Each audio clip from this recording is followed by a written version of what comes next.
இதுக்கப்புறம் மறைக்கிறதுக்கு ஒன்றும் இல்லை. ஆமாம், என்ன பேபி சொல்லிடலாமா? நாங்கள் வந்து ஹலோ எல்லாருக்கும் வணக்கம்.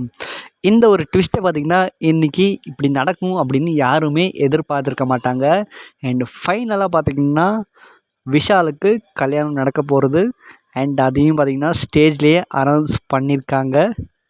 ஆக்ட்ரஸ் டான்சிகா அண்ட் விஷால் அவங்க 2 பேருக்கும் பார்த்திங்கன்னா ஆகஸ்ட்டில் கல்யாணம் நடக்க போகுது. சரி, இது எப்படி நடிகர் சங்கத்தை ஓப்பன் பண்ணிட்டா என்ன கண்ணே செல்லம் வெக்கத்தை பாடுறா. மாப்பிள்ள சந்தோஷமா? வெக்கத்தை பாரு, வெக்கத்தை பாரு. ஐயோ, என்ன பேபி? விஷால் அண்ட் டான்சிகா 2 பேரும் பார்த்திங்கன்னா ஒரு மிகப்பெரிய ஒரு முடிவு எடுத்திருக்காங்க. அண்டு இந்த முடிவு பார்த்திங்கன்னா நிலைச்சு நிற்கணும், சந்தோஷமாக இருக்கணும் அப்படின்னு வாழ்த்துக்களை தெரிவிச்சுக்கலாம்.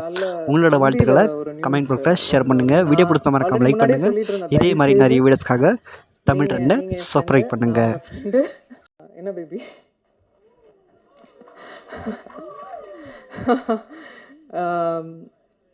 இந்த மேடை வந்து எங்கள் அனௌன்ஸ்மெண்ட் மேடையாக சத்தியமாக நாங்கள் நினைக்கல.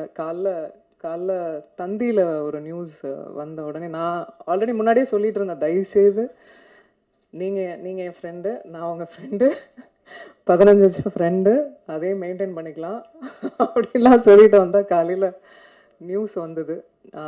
அதுக்கு மேலே நண்பர்களாக உறவினர்களாக உங்கள் கூட இருந்து ட்ராவல் ஆகிருக்கோம், நானும் சரி விஷால் அவர்களும் சரி. ஸோ இதுக்கப்புறம் மறைக்கிறதுக்கு ஒன்றும் இல்லை. ஆமாம், என்ன பேபி சொல்லிடலாமா? நாங்கள் வந்து ஆகஸ்ட் 29th வந்து கல்யாணம் பண்ணிக்கலான் இருக்கோம். எனக்கு